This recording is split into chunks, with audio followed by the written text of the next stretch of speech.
Quisiera darles una buena noticia. Resulta que anoche se conectaron 440 sitios de 21 países. Países de todas partes, gloria a Dios. Estamos contentos de que muchas personas de varios países y muchos sitios hayan sintonizado la programación de anoche. Queremos extenderles un saludo muy cordial esta noche a todas las personas que nos escuchan por las emisoras de radio, también a los que están presentes acá, aquellos que están escuchando en Venezuela por radio también, en diferentes sitios, Radio Sol, Radio Paraíso. Gloria a Dios, esto ha sido una fiesta.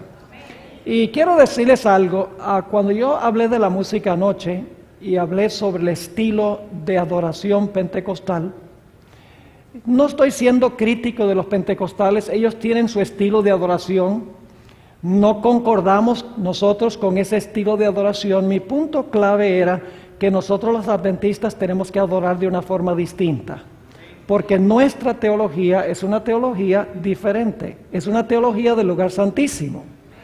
Y es nuestro papel como adventistas compartir con el mundo, con nuestros hermanos pentecostales, con nuestros hermanos de otras iglesias protestantes, con nuestros hermanos católicos. Es vital que nosotros compartamos la verdad como se encuentra en toda la Sagrada Escritura. Ahora quisiera mencionar, antes de comenzar nuestro estudio, que a la salida hay ciertos materiales que he traído. Quiero mencionar que esta noche voy a presentar una porción pequeña de un libro que escribí que es supremamente importante, se llama Culto en el Trono de Satanás. Yo sé que algunos de ustedes lo tienen. Habla de la problemática que presentemente tenemos en la iglesia sobre el asunto de la adoración. No solo cubre la música, sino todos los aspectos que tienen que ver con la adoración. Y luego tengo un libro pequeño, está solo en inglés, pero ya ha sido traducido al español y en unas 2 o 3 semanas estará disponible en español, pero traje algunos en inglés sobre otro punto de contención en la iglesia sobre la ordenación de la mujer. Se llama Reflexiones sobre la ordenación de la mujer. Es un libro que ha causado un impacto muy grande, no solamente entre los laicos, sino también entre los pastores en Norteamérica. Varios pastores me han dicho que ellos tenían una posición antes y después del libro han cambiado su punto de vista. Es un libro pequeño, tiene solamente 64 páginas, pero en realidad trata sobre el verdadero problema en esta área. Así que los que estén interesados, tenemos este material y muchos otros materiales al final. Ahora sí vamos a inclinar nuestros rostros y vamos a pedir la bendición del Señor. Padre Celestial, en esta noche se haya reunido tu pueblo aquí, también en hogares, en iglesias, en casas, escuchando el mensaje que tú tienes para este tiempo. Pedimos, Padre, que a través de tu Santo Espíritu tú hables a cada uno de los que han sintonizado este programa. Que, Señor, quites de nuestro corazón y de nuestra mente cualquier estorbo, cualquier obstáculo que pueda impedir que escuchemos tu voz. Sabemos que cuando venimos a ti con confianza, cuando venimos con un espíritu humilde, tú respondes nuestras oraciones. Y así es que venimos delante de tu trono, pidiendo tu compañía y tu dirección, porque te lo pedimos en el precioso nombre de tu Hijo Cristo Jesús. Amén. En el año 2010, en la ciudad de Atlanta, se reunieron en un sábado más de 70,000 adventistas de todas partes del mundo para escuchar el sermón inaugural del nuevo presidente de la Asociación General de los Adventistas del Séptimo Día, el pastor Ted Wilson. Yo tuve el privilegio de estar presente allí y a medida que escuchaba su sermón me salían lágrimas de los ojos al ver cómo llamaba a la iglesia a un reavivamiento y una reforma. y cómo en su sermón enfatizó en una forma cortés pero firme que la iglesia adventista tiene una relevancia especial para el mundo cristiano en este tiempo. Tiene una verdad presente y llamó a la iglesia a regresar una vez más a sus raíces, que regresáramos a nuestro mensaje y regresáramos a nuestra misión. Literalmente, yo no soy una persona muy emocional, toma mucho para que me salgan lágrimas, pero debo admitir que en esa conferencia general me salieron lágrimas al escuchar a nuestro dirigente máximo terrenal, porque el celestial es Jesús, hablando de esa manera a nuestra iglesia. Y por lo tanto, en nuestro tema de esta noche, yo quiero comenzar formulando algunas preguntas. ¿Por qué existe la Iglesia Adventista del Séptimo Día? ¿Qué nos diferencia de las demás iglesias? ¿Debemos acaso nosotros predicar el mismo mensaje que predican las otras iglesias protestantes? ¿Será que la iglesia adventista tiene un mensaje distintivo y especial para este tiempo? Creo que la respuesta a estas preguntas se halla en una cita que viene del libro El Evangelismo, página 165, a donde la sierva de Dios habla de una doctrina que la iglesia adventista es la única iglesia que tiene esta doctrina correctamente enseñada. La doctrina del santuario. Dice la sierva del Señor, la comprensión correcta de la ministración en el santuario celestial es el fundamento de nuestra fe. Es decir, nadie puede entender la teología de la iglesia adventista sin entender la ministración de Cristo en el santuario. Ahora, para comenzar, quiero mencionar 5 funciones de Jesús en el santuario celestial y también incluye su obra en la tierra. 5 funciones en el plan de la salvación que se revelan en el santuario hebreo. Ahora, en el santuario había varios sitios claves. En primer lugar estaba el campamento. Yo sé que muchas veces no incluimos el campamento como parte del santuario, pero no podemos estudiar el santuario sin estudiar en primero el campamento. Es decir, tenemos el primero el campamento, luego tenemos el atrio, luego tenemos el lugar santo y finalmente tenemos el lugar santísimo. Pero la ministración no terminaba en el lugar santísimo, porque después de concluir la obra en el lugar santísimo, el sumo sacerdote salía de nuevo al atrio, a donde se encontraba el macho cabrío Azazel. Y el sumo sacerdote tomaba los pecados que habían sido depositados en el curso del año en el santuario y colocaba la responsabilidad final sobre la cabeza del macho cabrío Azazel.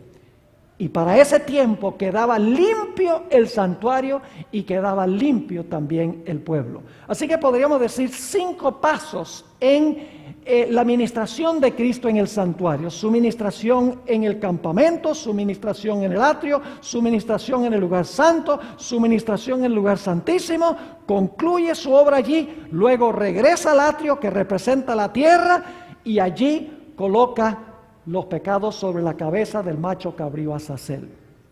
Ahora quiero mencionar cuáles son las funciones de Cristo en cada uno de esos pasos que encontramos en el santuario. Hablemos en primer lugar del campamento. La ley de Dios, mis hermanos y hermanas, exige absoluta perfección.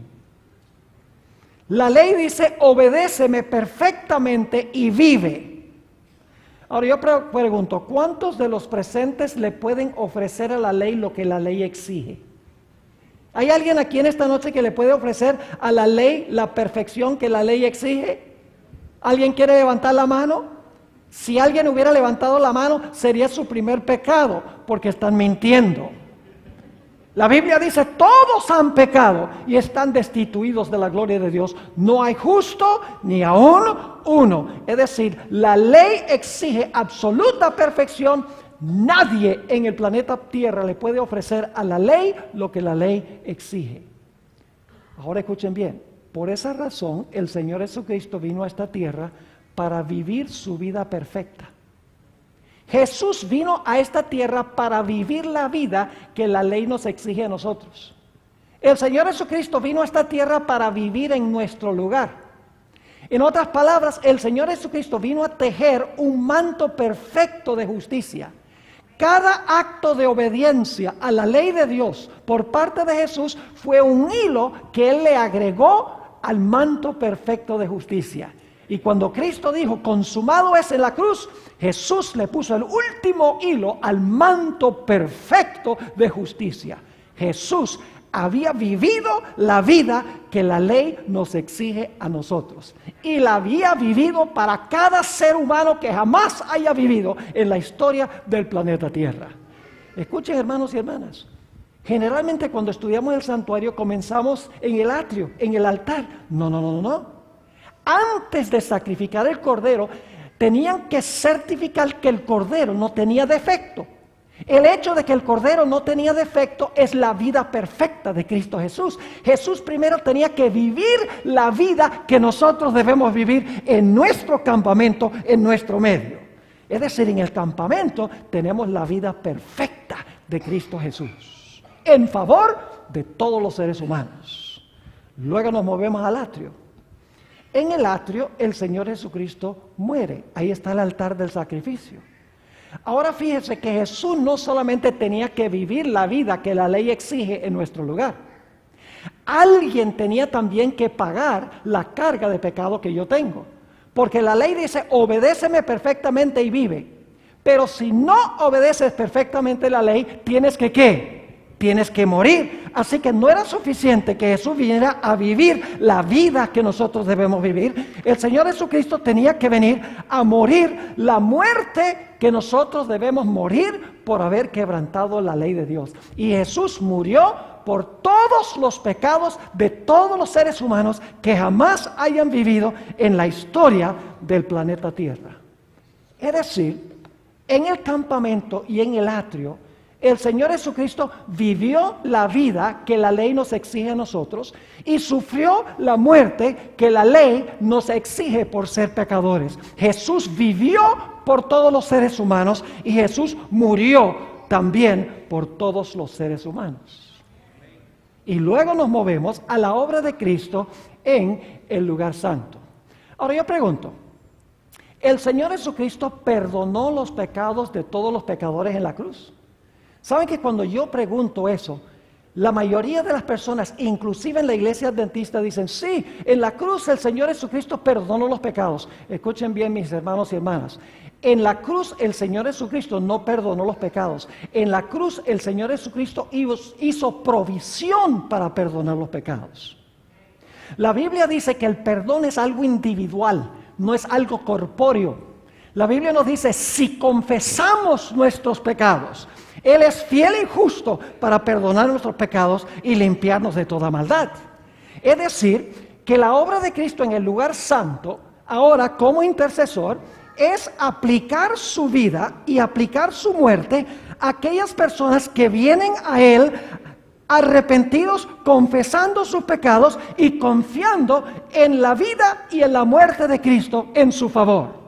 Y cuando yo me arrepiento, y el arrepentimiento viene de Dios, dicho sea de paso, la Biblia dice que la bondad de Dios nos lleva al arrepentimiento. Y cuando yo confieso mi pecado y le digo al Señor Jesús, quien es mi intercesor, Señor, yo soy un miserable pecador, yo no merezco tu gracia, yo merezco la destrucción, yo merezco la muerte, pero Señor Jesús, yo creo que tú viviste la vida que la ley me exige a mí, yo creo que tú moriste la muerte que la ley me exige a mí, Señor Jesús, yo confío en ti. En ese momento Jesús en el lugar santo intercede por mí y me pone a mi cuenta su vida y su muerte.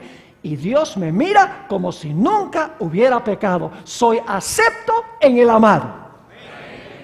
Esa es la obra que ha estado haciendo Jesús. Jesús en el lugar santo está recibiendo clientes individuales para aplicar los beneficios de su vida y su muerte a personas que vienen a Él arrepentidas, personas que vienen confesando sus pecados y confiando en los méritos de Cristo Jesús. En el servicio del santuario en el Antiguo Testamento, durante todo el curso del año, los pecados entraban al santuario. El pecado se colocaba sobre la cabeza del animal, luego el sacerdote tomaba la sangre, introducía la sangre en el santuario. De esa manera, los pecados eran transferidos del pecador a la víctima y a través de la víctima al santuario por la intercesión del sacerdote. Es decir, durante el curso del año, el santuario se llenaba, se contaminaba, porque entraba al santuario por la sangre el pecado. Y por lo tanto, el santuario quedaba contaminado. Ahora, ¿saben? Hay personas que dicen, muchos adventistas inclusive, dicen, nosotros los adventistas nunca tenemos seguridad de salvación. Porque nosotros creemos que cuando confesamos nuestros pecados entran allá al santuario y están registrados en el santuario y contaminan el santuario. Escuchen bien, mis hermanos, cuando yo me arrepiento, cuando confieso mis pecados, cuando confío en Jesús, yo ya no tengo que preocuparme porque en ese momento yo puedo tener la seguridad de perdón. Puedo tener la seguridad de salvación. Ahora el problema lo tiene el santuario. Y aquellas personas que dicen que no pueden tener seguridad de salvación porque el pecado entra al santuario, déjenme decirles una cosa, mejor es que tengan los pecados en el santuario, porque si no están en el santuario, están aquí. Nuestra mayor seguridad es entrar al santuario por la sangre de Cristo, a través del arrepentimiento, a través de la confesión, confiando en los méritos de Jesús. Nuestros pecados entran al santuario, pero los pecados son pecados perdonados que están en el santuario. Esa es la obra que hace Cristo en el santuario. El Señor Jesucristo intercede por individuos. Ustedes conocen lo que dijo el apóstol Pedro en el día del Pentecostés. Dice, arrepentíos y bautícese cada uno de vosotros en el nombre del Señor Jesucristo. ¿Para qué? Para perdón de los pecados. Hay que arrepentirse y bautizarse para perdón de los pecados y luego recibiréis el don del Espíritu Santo. Es decir, que desde el día del Pentecostés en adelante, el Señor Jesucristo está ministrando en el santuario, recibiendo individuos que se arrepienten, confiesan su pecado y confían en Jesús. Y Jesús los representa ante el Padre, son aceptos en el amado y Dios los acepta como si nunca hubieran pecado. Pero el problema es que el santuario se contamina. Y por esa razón llega el momento en que es necesario purificar el santuario. Y esa obra de purificar el santuario de los pecados que entraron allí al santuario por la sangre, el pecador no tiene que preocuparse porque entraron a través del arrepentimiento, la confesión, puede tener seguridad de salvación, pero los pecados igual están en el santuario, igual contaminan el santuario. Llega el momento en que hay que purificar el santuario. ¿Y dónde se realiza esa obra de purificar el santuario? Esa obra de purificar el santuario se realiza ¿dónde? En el lugar santísimo del santuario. ¿Me están entendiendo hasta ahora lo que hemos estado estudiando? En el lugar santísimo del santuario. El propósito del lugar santísimo es purificar el santuario de los pecados que entraron allí. Es decir, en el servicio diario el pecado va del pecador a la víctima al santuario. En el día de expiación, en el lugar santísimo, los pecados se mueven en la dirección contraria. Se mueven del lugar santísimo allá al atrio, a donde se encuentra el macho cabrío Azazel, símbolo de Satanás, el originador e instigador del pecado, el que últimamente es responsable por el pecado. Ahora, con esto en mente, ¿les quedaron claros los 5 pasos? Con esto en mente, vamos a hacernos la pregunta, ¿qué es la verdad presente? De todas estas etapas de la obra de Jesús, su obra en el campamento, su obra en el atrio, su obra en el lugar santo, su obra en el lugar santísimo, su obra final otra vez en el atrio, ¿cuál de estos aspectos podríamos llamar la verdad presente, la verdad para hoy? Hermanos y hermanas, no es complicado. En cada época la sierva de Dios dice que hay una verdad presente. Cuando Jesús vino a esta tierra, la verdad presente era que Jesús había venido a vivir la vida como el Cordero de Dios, una vida sin mancha de pecado. Y así lo introdujo el predicador Juan el Bautista. Cuando el Señor Jesucristo murió en la cruz, la muerte de Cristo era la verdad presente para ese momento. En el día del Pentecostés, la verdad presente era que ahora Jesús iba a tomar su vida y su muerte y se los iba a aplicar a los que vinieran a Él arrepentidos al santuario. Ahora yo pregunto, ¿dónde está el Señor Jesucristo hoy? El lugar donde está Jesús hoy es en el lugar santísimo del santuario. Si queremos saber qué es verdad presente, qué debemos estar predicando, debemos predicar dónde está Jesús ahora y qué está haciendo Jesús ahora. Porque la verdad presente se centra en Jesús, y donde está Jesús y lo que está haciendo Jesús es lo que nosotros debemos predicar. Debemos predicar el mensaje del lugar santísimo. Ahora, no me entiendan mal. No habría obra del lugar santísimo sin los primeros pasos. ¿Jesús podría hacer su obra en el lugar santísimo si no hubiera vivido su vida perfecta? No. ¿Podría Jesús presentarse en el lugar santísimo para purificar el santuario si no hubiera derramado su sangre? No. ¿Puede Jesús presentarse para purificar el santuario si el Señor Jesucristo no metió los pecados al santuario por medio de su sangre de esos individuos que venían a Él arrepentidos? No. Los primeros pasos todos son esenciales e importantes, pero todo debe verse en el contexto del ministerio de Cristo en el lugar santísimo del santuario. Su vida perfecta debe verse a la luz del lugar santísimo. Su muerte debe verse a la luz del lugar santísimo. Su intercesión debe verse a la luz del lugar santísimo. Porque la verdad presente es a dónde está Jesús y qué está haciendo Jesús ahora mismo en este tiempo. Así que lo único que tenemos que hacer para descubrir qué es verdad presente es descubrir dónde está Jesús y qué está haciendo, y eso es lo que tenemos que predicar. Ahora, ampliemos un poquito más este asunto. ¿Dónde podemos nosotros descubrir más plenamente lo que es la verdad presente para este tiempo? Yo creo que necesitamos ir, hermanos y hermanas, al libro de Daniel y al libro de Apocalipsis para entender ¿cuál es la verdad presente para este tiempo? El mensaje del lugar santísimo. Ahora, quiero repasar con ustedes las 7 iglesias del libro de Apocalipsis. Ahora, ¿saben ustedes que no solamente los adventistas, sino que muchos teólogos no adventistas enseñan que las 7 iglesias representan 7 períodos de la historia de la iglesia, desde los tiempos de los apóstoles hasta el fin del tiempo? No solo es la iglesia adventista la que enseña eso. Hay muchos teólogos evangélicos, bautistas, pentecostales que enseñan que las 7 iglesias representan 7 periodos consecutivos de la historia de la iglesia. Y es interesante, yo he leído varios de estos libros y generalmente dicen que la iglesia de Éfeso es la iglesia apostólica, no solo la iglesia adventista. Dicen que la iglesia de Esmirna es la iglesia perseguida por los emperadores romanos. Dicen que la iglesia de Pérgamo es la iglesia del tiempo de Constantino, cuando penetró la apostasía en la iglesia. Dicen que la iglesia de Tiatira representa la iglesia durante el periodo de dominio papal, esa mujer Jezabel, la ramera, que se menciona en el Apocalipsis en el capítulo 17. Dicen que la iglesia de Sardis representa la reforma protestante. Es decir, que no solo la iglesia adventista, sino muchas otras iglesias enseñan que la iglesia de Éfeso es la apostólica, la de Esmirna, las persecuciones imperiales, la de Pérgamo representa la iglesia en el tiempo de Constantino, la iglesia de Tiatira representa la iglesia papal, y la iglesia de Sardis representa el periodo de la reforma protestante. Son las 5 primeras iglesias. Ya cuando llegamos a las 6 y las 7 se vuelven nebulosos. Ahora yo pregunto, ¿cuándo termina el periodo de supremacía del papado?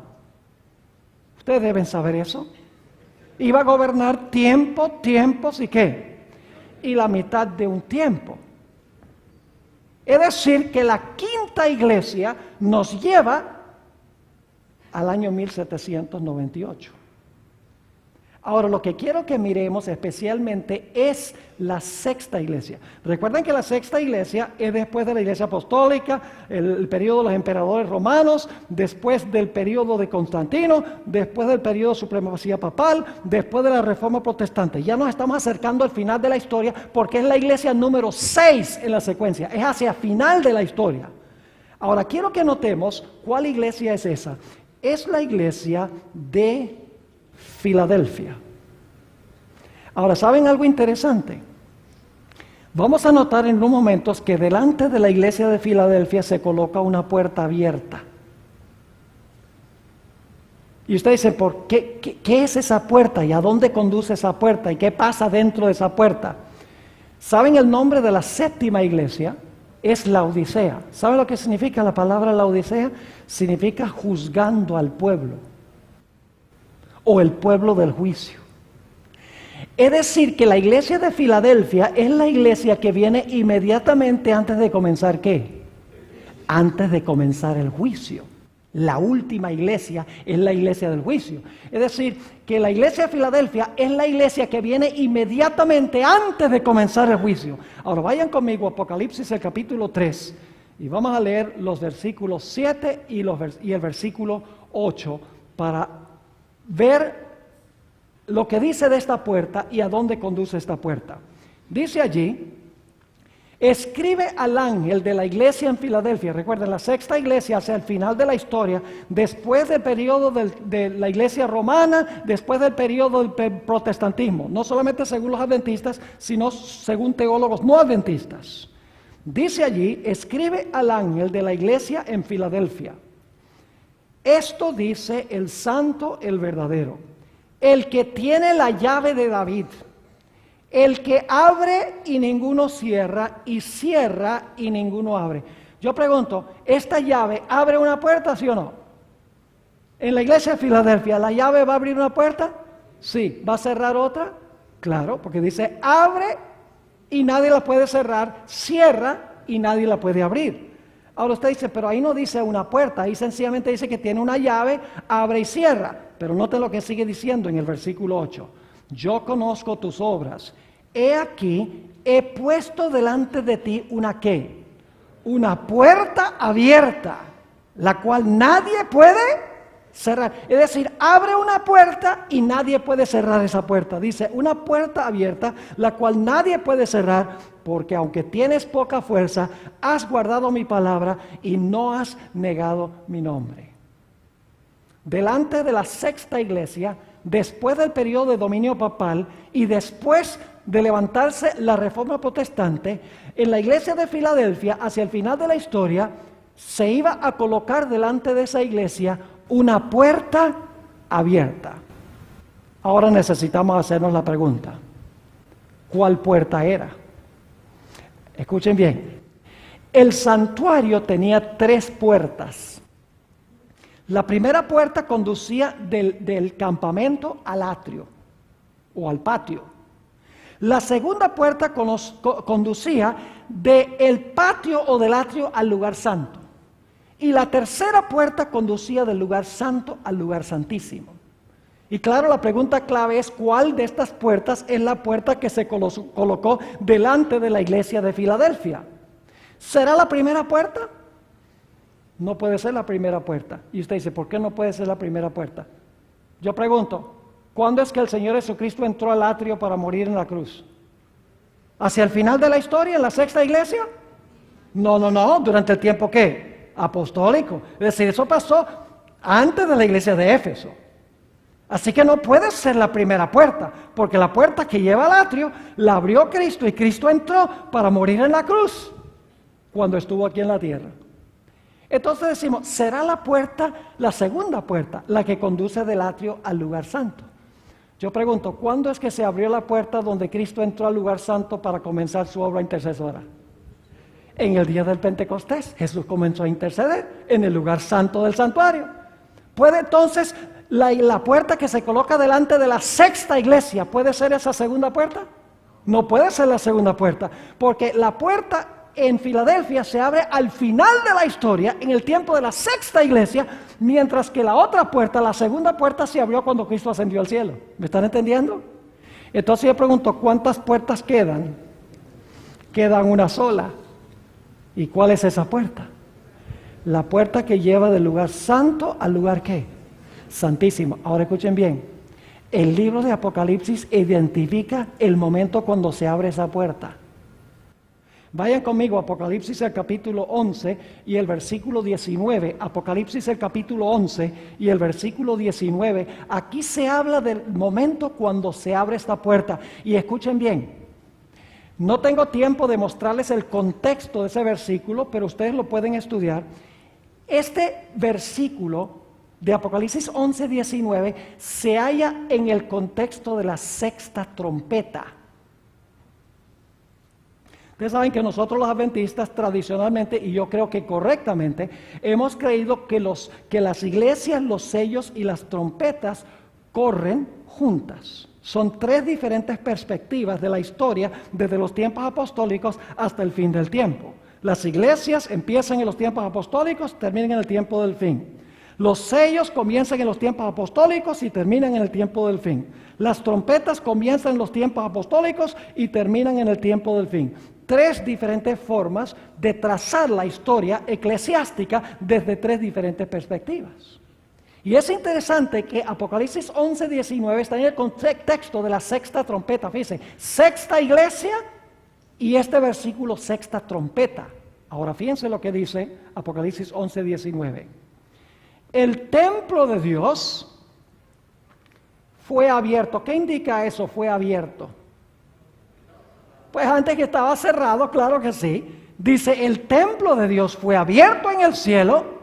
¿Y a dónde conducía esa puerta? Bajo la sexta trompeta. La sexta iglesia mencionaba ¿qué cosa? Una puerta también. Dice, el templo de Dios fue abierto en el cielo. ¿Y qué se vio? Y el arca de su pacto se veía en el templo. Y hubo relámpagos, voces, truenos, un terremoto y grande granizo. ¿Cuál es la puerta que se abrió bajo la sexta trompeta o bajo la sexta iglesia? La puerta que conduce ¿a dónde? Al lugar santísimo del santuario. ¿Cuadra la cronología? La sexta iglesia y la sexta trompeta están al final del tiempo, después del periodo de dominio papal y la reforma protestante. Exactamente, la cronología cuadra a perfección. Ahora escuchen bien. Se abre la puerta de la puerta y se ve dentro de la puerta ¿qué cosa? El arca del pacto. Yo pregunto, ¿a dónde se encontraba el arca del pacto? El arca del pacto se encontraba en el lugar santísimo. ¿Y cuándo era que se abría ese apartamento en la historia de Israel? En el día de expiación, que era el gran día del juicio del pueblo de Israel. Entonces, ¿para qué se abre esa puerta en Apocalipsis 11 y el versículo 19? Se abre porque ahora va a comenzar ¿qué cosa? Va a comenzar el juicio en el santuario celestial. ¿Le quedó clara la cronología? Ahora vamos a otro pasaje que describe el mismo evento y no voy a leer el pasaje, pero se los voy a describir. Daniel, el capítulo 7. Ustedes lo conocen bien, eso se predica en evangelismo cada rato. Yo espero que se predique. El pastor Rodríguez nos dijo que las profecías se pueden presentar desde una perspectiva cristocéntrica y que no hay ninguna prohibición de que prediquemos las profecías. Lo que pasa es que muchos no quieren que se prediquen las profecías porque tienen temor a ofender a alguien. Escuchen, hermanos y hermanas, si nuestros hermanos de otras iglesias no entienden estas profecías, últimamente van a recibir la marca de la bestia. ¿Usted quiere desearle eso a sus amigos de otras iglesias? ¿Ustedes quieren que los amigos de sus otras iglesias tomen la decisión incorrecta cuando venga la prueba sobre el sello de Dios y la marca de la bestia? Mis hermanos y hermanas, si tenemos amor para con esta gente, vamos a querer presentar este mensaje. Porque dejarlos en ignorancia significa que se van a perder y van a tomar la decisión incorrecta. Así que el mensaje de la profecía es un mensaje de amor. Jesús manda este mensaje porque Él no quiere que recibamos la marca de la bestia. Él quiere que nosotros recibamos el sello de Dios. Daniel 7. ¿Qué representa el león? A ver, díganme ustedes, ¿qué representa el león? Ay, están débiles ustedes. No se comieron el ñame antes de venir a la iglesia. Óigame, ¿representa el león qué? Babilonia, muy bien. Y entonces, ¿el oso qué representa? Medo-Persia. ¿El leopardo qué representa? Grecia. Y luego tenemos una bestia espantosa y terrible. ¿Qué representa? Roma. Y luego a esa bestia le salen 10 cuernos. ¿Qué representan los 10 cuernos? Las divisiones del Imperio Romano. Y luego entre los 10 se levanta un cuerno pequeño. Y ese cuerno pequeño representa otra clase de Roma. ¿Cuál Roma? Roma papal. ¿Y cuánto tiempo gobierna Roma papal? Gobierna 1260 años. ¿Y cuándo terminan los 1260 años? En el año 1798. Ahora escuchen bien. En Daniel capítulo 7 dice que cuando el cuerno pequeño llega al final de su periodo de dominio, el juez se sienta y los libros ¿qué? Se abren. ¿Es la misma cronología de las 7 iglesias? ¿Sí o no? Sí. Hacia el final, después del papado y la reforma protestante, Filadelfia, la puerta abierta. La puerta se abre en el cielo, se ve el arca del pacto. Sexta trompeta, hacia el final de la historia de la iglesia. Y ahora aquí vemos en Daniel capítulo 7, que después del periodo de dominio papal, comienza ¿qué cosa? El juicio, porque dice que el juez se sentó y los libros se abrieron. Y luego escuchen bien, luego nos dice que cuando el juez entra y el juez se sienta y los libros se abren, entonces sobre las nubes del cielo viene ¿quién? Viene el Hijo del Hombre. Esto se encuentra en los versículos 13 y 14. ¿Y a dónde llega el Hijo del Hombre sobre las nubes del cielo? A la tierra, ¿verdad? Para llevarse a su pueblo al cielo. No. Los mileritas se equivocaron en eso. Ellos entendían Daniel 7, 13 y 14 como la segunda venida de Cristo. Pero en Daniel 7, 13 y 14 nos dice que el anciano de días se sentó, los libros se abrieron y luego Jesús fue llevado a donde se encontraba el anciano de edad. Es decir, está hablando no de la segunda venida de Cristo a esta tierra, sino a la entrada de Cristo, a donde entró el Padre para desempeñar el juicio, para comenzar una obra de ¿qué? Para una obra de juicio. Y luego, escuchen, dice que Jesús entra allá a la presencia del anciano de días y entonces dice que al Señor Jesucristo se le da su reino.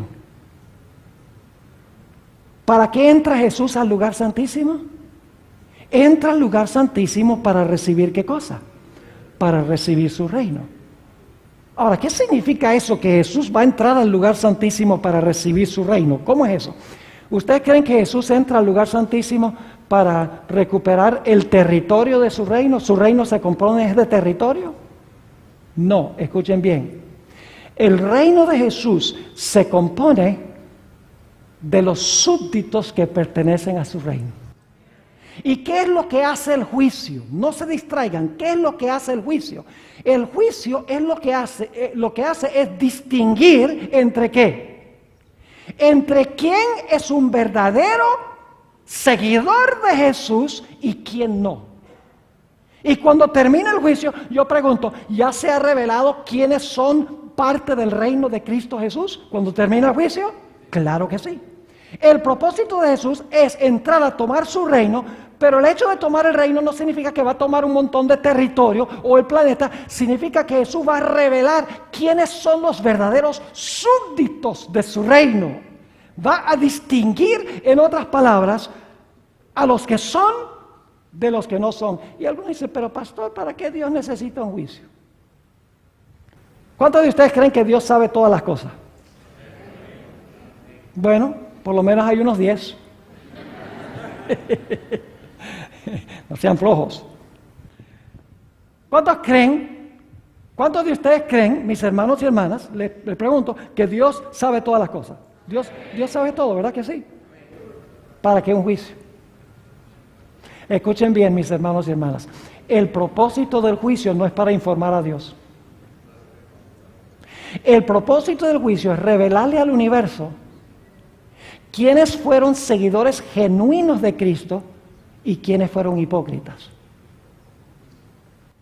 Dios lo sabe, Jesús lo sabe, pero el universo no. El propósito del juicio no es informar a Dios. El propósito del juicio es revelarle a los seres de otros mundos, a los ángeles y a nosotros, últimamente, que Dios fue justo en salvar a algunos que profesaban su nombre y a otros no. Y escuchen bien, en este juicio, antes de la segunda venida de Cristo, solamente los casos de los que profesaron a Jesús entran en juego. Es decir, el juicio dentro de la puerta, en el lugar santísimo, no incluye a aquellos que no aceptaron a Cristo Jesús. Solamente incluye ese juicio a aquellas personas que profesaron el nombre de Cristo Jesús. Ahora yo pregunto, ¿todas las personas que profesan el nombre de Cristo son verdaderos seguidores de Cristo? ¿Hay trigo y cizaña en la iglesia? ¿Y cómo se distingue? El trigo y la cizaña se ven igualitos. Hay que esperar hasta que se haga un ¿qué? Un juicio. Y nosotros no somos los que hacemos el juicio, son los ángeles al final, dice, que hacen la separación o la división. Pero la cizaña y el trigo se parecen mucho. Yo pregunto, ¿la red del Evangelio reúne peces malos y buenos? Claro que sí. ¿Y qué hay que hacer cuando se llega a la playa? Hay que separar a los buenos que se van a llevar al mercado de los que no sirven. Yo pregunto, ¿en la iglesia solamente hay vírgenes sabias? ¿Hay también vírgenes fatuas? Claro que sí. Las vírgenes fatuas tenían lámparas. Representa la Biblia. Tenían por lo menos cierta medida de aceite. Pero eran hipócritas. Es decir, profesaban, pero no eran. Yo pregunto, en la cámara matrimonial, ¿solamente entran los que tienen el manto que se proveyó o hay algunos que se van a infiltrar? ¿Ustedes no conocen esa parábola de Jesús? Del hombre que entró a la fiesta de bodas sin el manto. ¿Qué creen ustedes? ¿Que eso está hablando de Cristo en la segunda venida? Cristo se lleva a su pueblo al cielo, después que todo el mundo está en el cielo, Jesús dice, ¿y cómo entraste tú aquí? No. Eso está hablando de un juicio investigador antes de la segunda venida del Señor Jesucristo para separar a sus verdaderos hijos de los que profesaron ser y no son.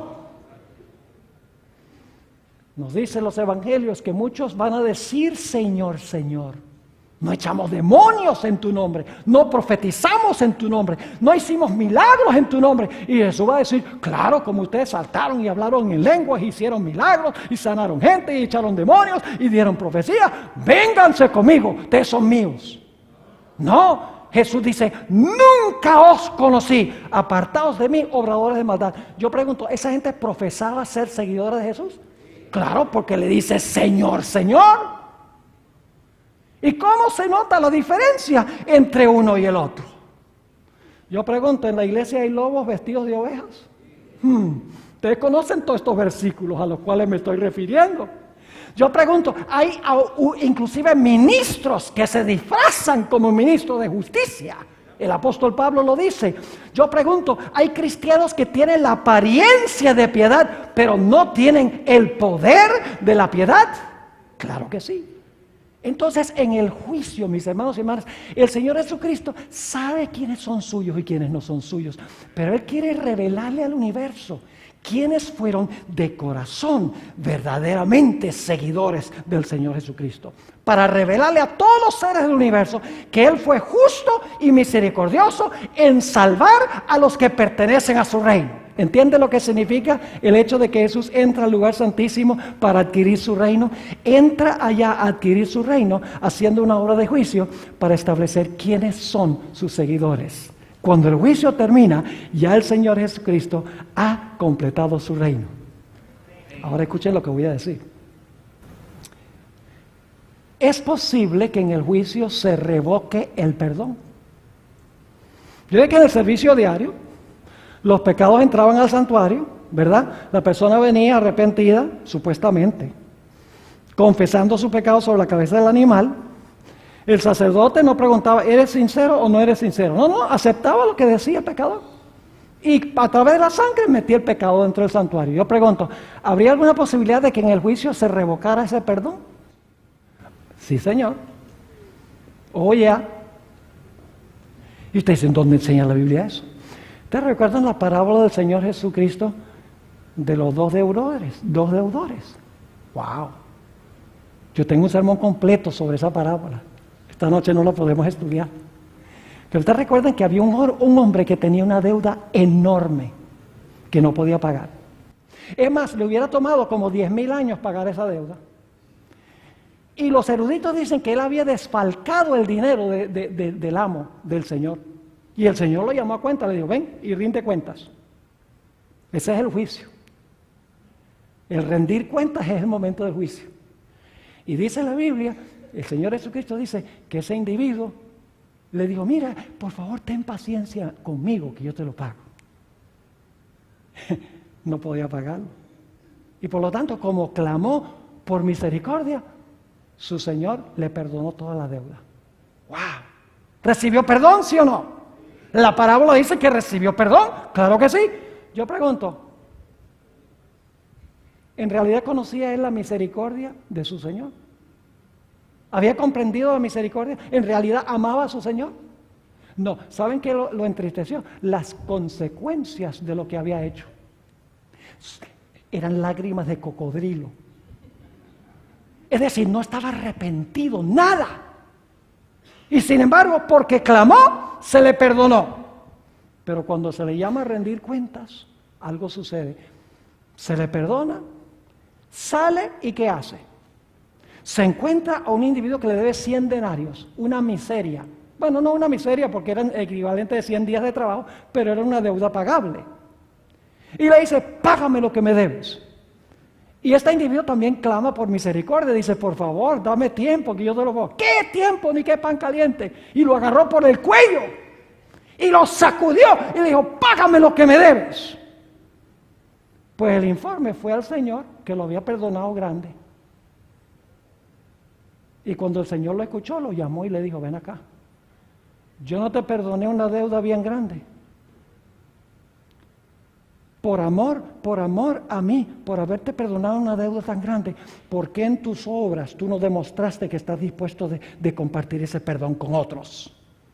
Y dice que le revocó el perdón y lo echó a la cárcel hasta que pagara toda su deuda. ¿Se puede revocar el perdón en el juicio si la persona fue hipócrita cuando depositó sus pecados en el santuario? Sí, Señor. El propósito, mis hermanos y hermanas, del juicio sencillamente es revelar si el arrepentimiento de una persona fue genuino o fue falso. ¿Y cómo se revela si el arrepentimiento fue genuino o fue falso? Es muy sencillo. El juicio se hace conforme a nuestras obras. Se examinan nuestros pensamientos, nuestras emociones, se examinan nuestras acciones, nuestras palabras, para ver si en verdad nosotros nos arrepentimos, confesamos de corazón nuestros pecados y confiamos en Jesús y por su gracia pudimos vencer esas tendencias en nuestra vida. Ahora quiero que noten que no solamente nos habla del hecho de que el Señor Jesucristo va a separar a los genuinos de los hipócritas. Y tenemos que preguntarnos aquí en esta noche, ¿soy yo un creyente genuino? ¿O sencillamente vengo a la iglesia? Sencillamente devuelvo el diezmo, pero mi corazón no está con Jesús. Tenemos que examinarnos de si nosotros somos en verdad hijos del reino, si en verdad nos hemos arrepentido y hemos confesado nuestros pecados y hemos confiado en Jesús y odiamos el pecado y amamos a Cristo y queremos su poder para vencer el pecado, para que nuestra vida sea diferente y distinta. Pero escuchen bien, el lugar santísimo nos revela otras cosas muy interesantes. El mensaje distintivo y especial de la Iglesia Adventista, todas sus doctrinas especiales que los distinguen de las demás iglesias, se encuentran en el lugar santísimo del santuario. Yo pregunto, ¿qué estaba dentro del arca del pacto? La ley. ¿Qué enseña la iglesia adventista en cuanto a la ley? Que todavía está, ¿qué? Vigente. Y que por la gracia de Dios, Dios quiere que nosotros la obedezcamos. ¿Qué dice el mundo cristiano en cuanto a la ley? Clavada en la cruz. Cristo la guardó. No somos salvos por obras. No estamos bajo la ley, sino bajo la gracia. Es decir, el mundo cristiano rechaza la ley de Dios, porque no ha entrado al lugar santísimo. ¿Qué más encontramos en el centro de la ley? El sábado. ¿Qué dice el mundo cristiano del sábado?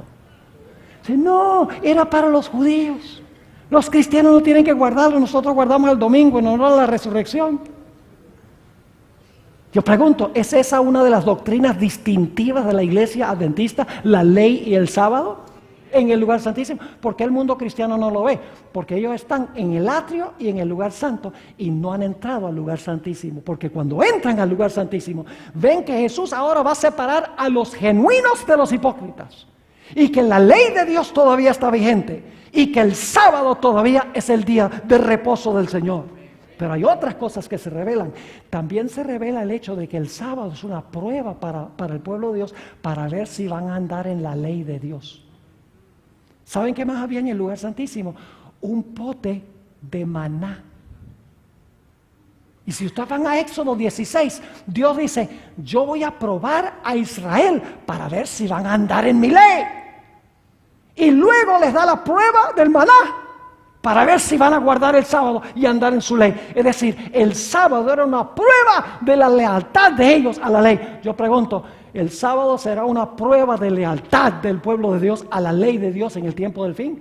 Está en el lugar santísimo, en el maná. Pero el maná también revela la reforma pro salud. Porque ustedes encuentran en Números 11 que el pueblo estaba cansado de esas dietas sencillas que Dios les había dado. Y dice, no, danos carne de comer y la comida rica de Egipto. Y todos se enfermaron. La sierva de Dios dice que el maná también enseña la reforma pro salud. Que debemos vivir saludablemente. Yo pregunto, ¿qué enseña la mayoría de las iglesias del mundo cristiano? Dicen, no hay ningún problema. Si quieres comerte tu chuleta, está bien. Si quieres comerte tus camarones y tus langostinos, no hay ningún problema. Cómetelos, que la oración santifica la vianda. Eso es lo que dice el mundo cristiano. Poco énfasis sobre la salud, porque no han entrado al lugar santísimo del santuario celestial. Además de eso, ¿qué dicen ellos del juicio? ¿Saben lo que enseñan las iglesias? Dicen, no, el juicio es cuando Cristo venga.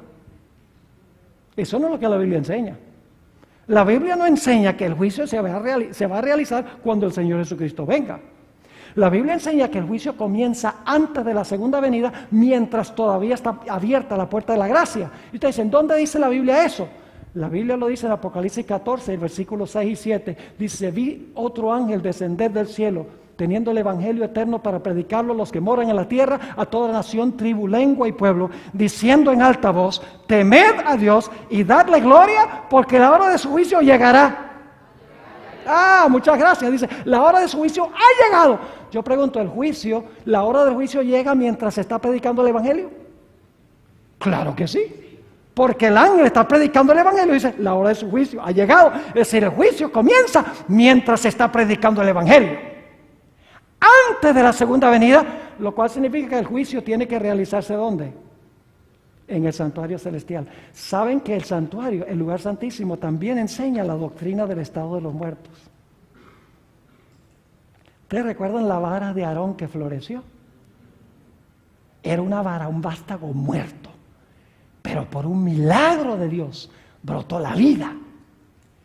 Esa vara representa a Cristo, quien en sí mismo tiene la vida, quien dijo, yo soy la resurrección y la vida. Aunque estuviere muerto, viviré, dice el Señor Jesucristo. Es decir, que se encuentra también en el lugar santísimo la doctrina del estado de los muertos. ¿Qué dice el mundo cristiano en cuanto al estado de los muertos? Dice, los vivos saben que han de morir y los muertos todos saben. Eso es lo que dicen. Pero la Biblia dice que los muertos nada saben, mis hermanos y hermanas. Las verdades especiales, distintivas de la iglesia adventista se encuentran esbozadas ¿dónde? En el lugar santísimo. Entonces yo pregunto, ¿cuál es la verdad presente de la iglesia adventista del séptimo día? ¿Que Cristo murió en la cruz? Importante, es verdad, pero no presente. ¿Que Cristo vivió una vida perfecta? Verdad, pero no verdad presente. ¿Que Cristo intercede por los pecadores? Verdad, pero no verdad presente. ¿Cuál es la verdad presente? Todo lo que se haya encerrado, ¿dónde?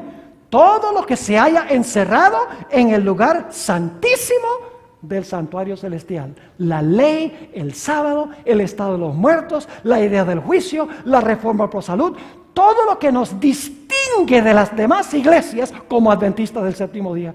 Y nosotros lo que queremos hacer es adorar como adoran ellos. Mis hermanos y hermanas, qué vergüenza debería darnos esto. De que nosotros nos avergoncemos del mensaje especial que Dios nos ha dado, el mensaje especial del lugar santísimo del santuario. Ahora, no puedo concluir sin mencionarles la lección más grande que viene del lugar santísimo. Y déjenme decirles, el mundo cristiano, inclusive muchos de los teólogos y ministros de la iglesia adventista, tienen un problema en este punto teológico. Ustedes le dicen, ¿creen que debemos nosotros, por el poder de Dios, que podemos por el poder de Dios vencer completamente el pecado antes que Cristo venga? ¿Y qué dicen muchos? No podemos vencer completamente el pecado antes que Cristo venga. Esa es la respuesta que dan muchos. Yo no sé, tal vez están leyendo ese versículo. ¿Usted conoce ese versículo? Dice, casi todo lo puedo en Cristo que me fortalece.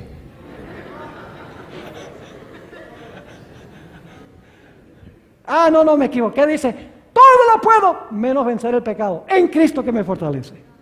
¿Eso es lo que dice? No, eso no es lo que dice. ¿Qué dice el texto? Todo lo puedo en Cristo que me fortalece. Y saben, dicen, no, pero la carne es débil. Entonces tú me estás diciendo que tu carne débil es más poderosa que Dios. Tú estás diciendo que Dios no tiene el poder para darme la victoria sobre el pecado.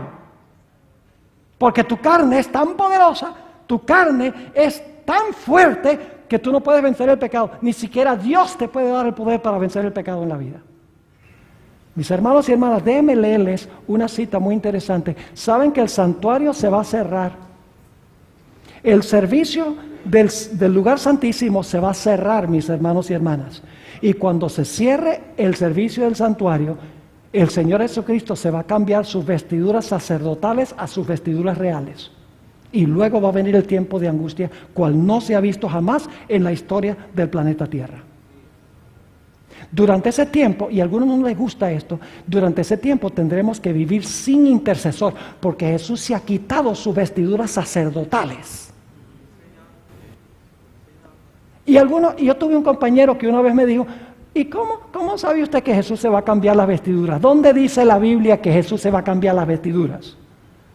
Entonces yo, en mi forma diplomática o como de costumbre, le dije, si tú usaras un poco de la materia gris que Dios te dio, tú mismo podrías conseguir la respuesta a tu pregunta. Y me dice, ¿cómo es eso? Le digo, mira, déjame preguntarte, ¿qué función está desempeñando Cristo hoy? Me dice, bueno, está oficiando como sumo sacerdote. Le dije, bueno, de una a una pregunta a una, estábamos bien. Le digo, ¿y si está oficiando como sumo sacerdote, cómo está vestido? Me dice, bueno, está vestido como sumo sacerdote, lógico, de dos. Le digo, vamos bien. Ahora, déjame hacerte una tercera pregunta. Cuando Cristo regrese del cielo, ¿cómo viene vestido? ¡Wow! Ahora se quedó callado, porque sabía que lo tenía en un rincón. Pero luego dice, bueno, Apocalipsis 19 dice que viene vestido como Rey de Reyes y Señores de Señores. Yo digo, pues si viene vestido como Rey de Reyes y Señores de Señores, antes de eso tiene que haberse cambiado. ¿Sí o no? Es sencillo, el Espíritu de Profecía es claro en cuanto a eso. Jesús va a terminar la purificación del santuario. Y escuchen algo, Jesús no va a purificar de allí nada que no se haya purificado aquí. Mientras purifica el templo en el cielo de los pecados de su pueblo, la tierra debe purificar el templo del alma por la obra del Espíritu Santo. Permítame leerles algunas citas bíblicas y luego entonces vamos a ir a lo que dice el Espíritu de Profecía. Noten lo que dice, vamos a saltar estas, a Joel el capítulo 2 y el versículo 10 y 11. Joel el capítulo 2 describe la segunda venida de Cristo Jesús en poder y gloria. Y los versículos 10 y 11 concluyen el pasaje que está describiendo la segunda venida. Y quiero que noten lo que dice al concluir este pasaje. Dice, delante de él temblará la tierra, se estremecerán los cielos, el sol y la luna se oscurecerán y las estrellas retraerán su resplandor. Está hablando de la segunda venida, ¿sí o no? Y Jehová dará su orden delante de su ejército. ¿Quién es el ejército? Sus ángeles. Porque muy grande es su campamento, fuerte es el que ejecuta su orden. Porque grande, escuchen bien la pregunta, porque grande es el día de Jehová y muy terrible, ¿y quién podrá soportarlo? Cuando el Señor Jesucristo venga en poder y gloria y tiemble la tierra y el sol se oscurezca y la luna no dé su resplandor, las estrellas dejen de brillar y Dios esté mandando a su ejército con su voz potente, la pregunta se hace: el gran día terrible de Jehová ha llegado, ¿y quién podrá soportarlo? El libro de Joel tiene la respuesta a esa pregunta. Note lo que sigue diciendo en Joel el capítulo 2, 12 y 13, y luego vamos a saltar al versículo 15 al 17. Escuchen la preparación necesaria para estar firmes cuando venga ese día. Dice: por eso pues, ahora, dice Jehová, convertíos a mí con todo vuestro corazón, con ayuno y lloro y lamento. Esto está describiendo el día de expiación. ¿Qué se hacía en el día de expiación? Se ayunaba. ¿Qué hacía la gente? Se afligía sus almas. ¿Qué se tocaba antes del día de expiación? Las trompetas. Ahora escuchen lo que sigue diciendo. Por eso pues ahora dice Jehová, convertíos a mí con todo vuestro corazón, con ayuno, lloro y lamento. Rasgad vuestro corazón y no vuestros vestidos, y convertíos a Jehová vuestro Dios, porque misericordioso es y clemente, tardo para la ira y grande en misericordia, y que se duele del castigo. Y luego noten el versículo 15. Dice: tocad, ¿qué cosa? Esta es la fiesta de las trompetas que anuncia el día de expiación. Dice: tocad trompeta en Sión. Proclamad, ¿qué? Proclamad ayuno, reunid al pueblo, convocar asamblea. Y luego dice, ¿qué cosa? Reunid al pueblo, santificad la reunión, juntad a los ancianos, congregad a los niños y a los que maman. Es decir, todo el mundo tiene que congregarse alrededor del santuario en el día de expiación. Y luego sí dice: salga de su cámara el novio y de su tálamo la novia. Es decir, no hay tiempo para la luna de miel. Y luego dice: entre la entrada y el altar, salten y griten y toquen tambores y hagan todas estas cosas. No, ¿qué deben hacer los ministros? Dice: entre la entrada y el altar, lloren los sacerdotes, ministros de Jehová, y digan: perdona, oh Jehová, a tu pueblo, y no entregues al oprobio tu heredad, para que las naciones se enseñoreen de ella. ¿Por qué han de decir entre los pueblos: ¿dónde está su Dios?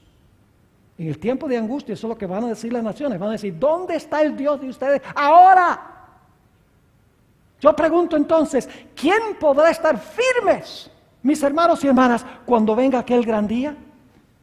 En los versículos subsiguientes se habla de la preparación necesaria: congregarse, afligir el alma, ayunar, afligir el corazón, convertirse, arrepentirse. Eso es lo que debemos estar haciendo ahora. Mis hermanos, ahora no es el tiempo de estar celebrando. En la fiesta de tabernáculos ya vamos a celebrar. Ahora es el tiempo de examinar nuestra vida. Es el tiempo de examinar el templo del alma. Es el tiempo no de estar viendo televisión. Es el tiempo en que nosotros debemos estar leyendo la Biblia, el espíritu de profecía, orando, testificando a favor de Cristo Jesús. Debemos estar poniendo nuestra vida espiritual en orden con el Señor. Esa misma pregunta que vimos en Joel se encuentra también en Apocalipsis. Y ustedes leen los versículos antes de este que tienen en la pantalla.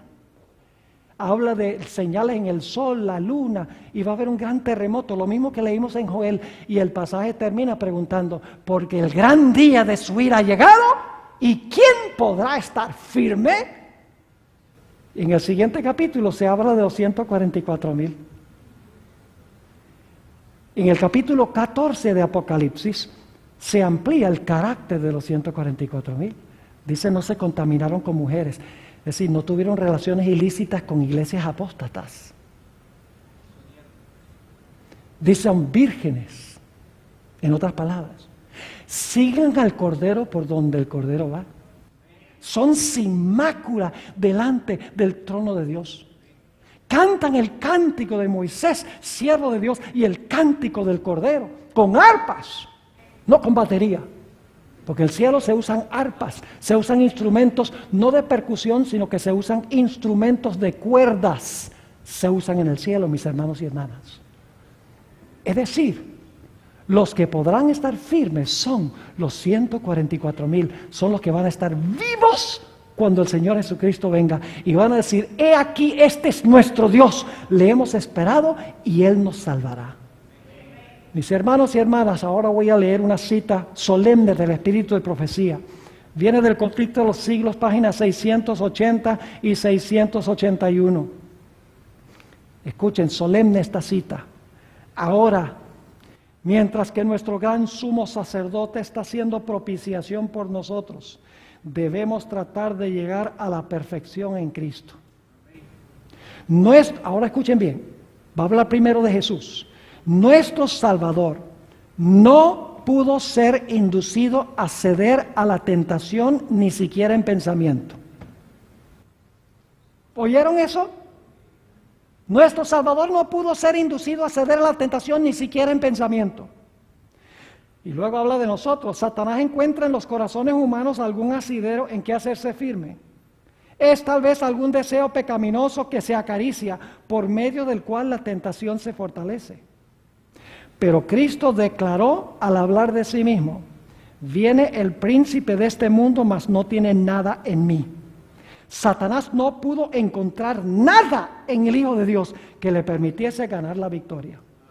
Cristo guardó los mandamientos de su Padre y no hubo, ahora escuchen, y no hubo en Él ningún pecado de que Satanás pudiese sacar ventaja. Y ahora escuchen bien, esta es la condición en que deben encontrarse los que han de poder subsistir en el tiempo de angustia. Ni siquiera en pensamiento. Y usted dice, pastor, eso es imposible. No, para lo que el hombre es imposible, para Dios es posible. Porque si tú dices, mis hermanos, si nosotros dedicamos nuestra vida a lo que debemos dedicar nuestra vida, vamos a ser como Enoc, como Elías, que tuvieron pasiones como las nuestras, pero que tienen una comunión íntima con el Señor. Eso significa que vamos a tener que cambiar nuestros hábitos y nuestras prácticas. Lo que vemos, lo que oímos, lo que hacemos, el entretenimiento en el cual participamos. Mis hermanos y hermanas, es tiempo ahora, cuando está por concluir el juicio celestial, de poner nuestras vidas en orden con el Señor. Este es el mensaje distintivo de la Iglesia Adventista del Séptimo Día.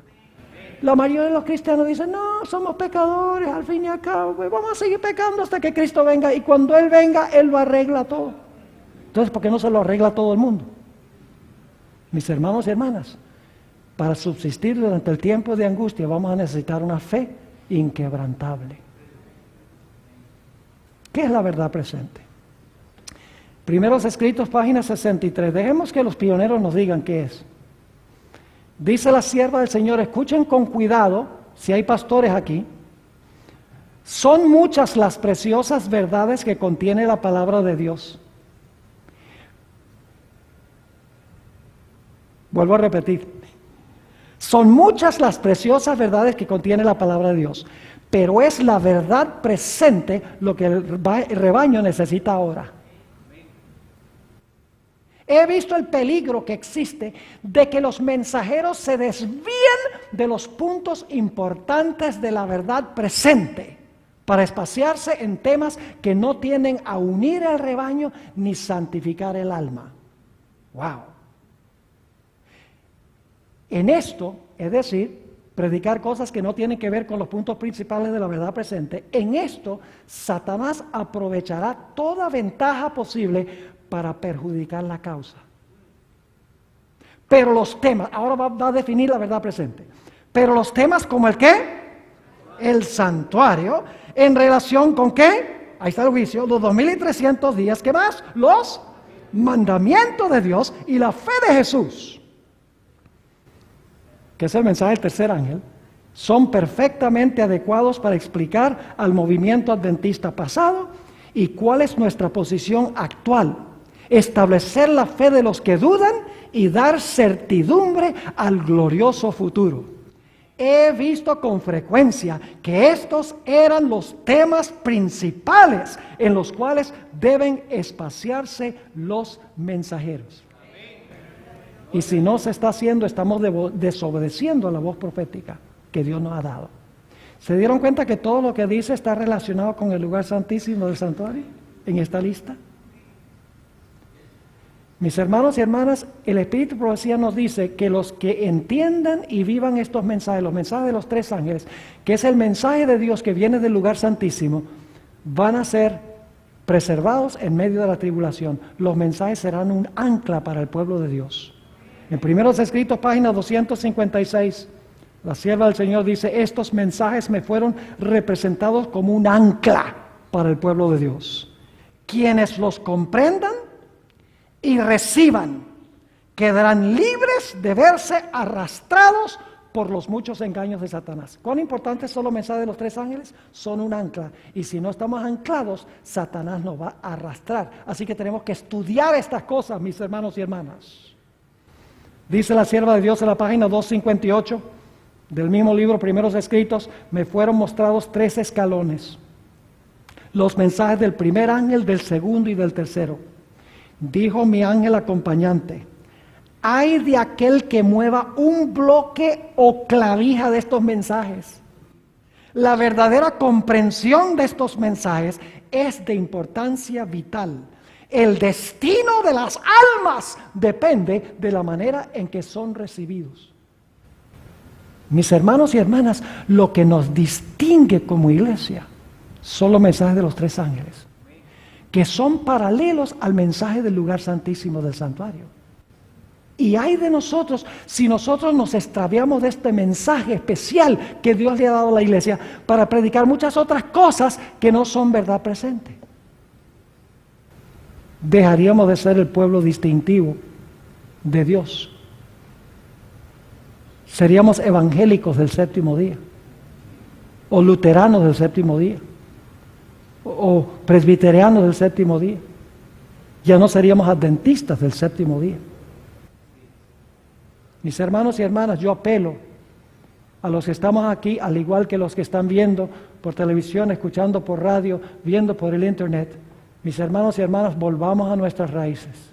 No perdamos el tiempo con esta idea de lo que hay que hacer es alabar, y lo que hay que hacer es venir al culto para que nos entretengan y gozar, y etcétera. No, estamos en un tiempo muy serio para eso. Tenemos que preparar un carácter para el cielo. Tenemos, por la gracia de Dios, que purificar el templo del alma. Ojalá esa sea nuestra experiencia. Oremos. Padre, te damos gracias porque tú has dado este maravilloso mensaje a tu pueblo remanente. Padre, perdónanos por haberlo escondido debajo de un almud. Tal vez por temor a lo que la gente piense, tal vez por temor a que la gente se ofenda, tal vez porque tenemos demasiado flojera de estudiarlo. No sé cuál es el motivo, Padre, pero perdónanos. Te pedimos, Señor, que no solamente nos des perdón, sino que nos levantes y nos des la valentía de proclamar estos mensajes con amor a todo el mundo que perece en el pecado, para que el mundo sepa que los conflictos finales van a tener que ver con la ley, el sábado, el estado de los muertos, el espiritismo. Todas estas cosas que tú nos has dado para enseñar van a proteger al mundo, a tus fieles, de ser engañados por Satanás.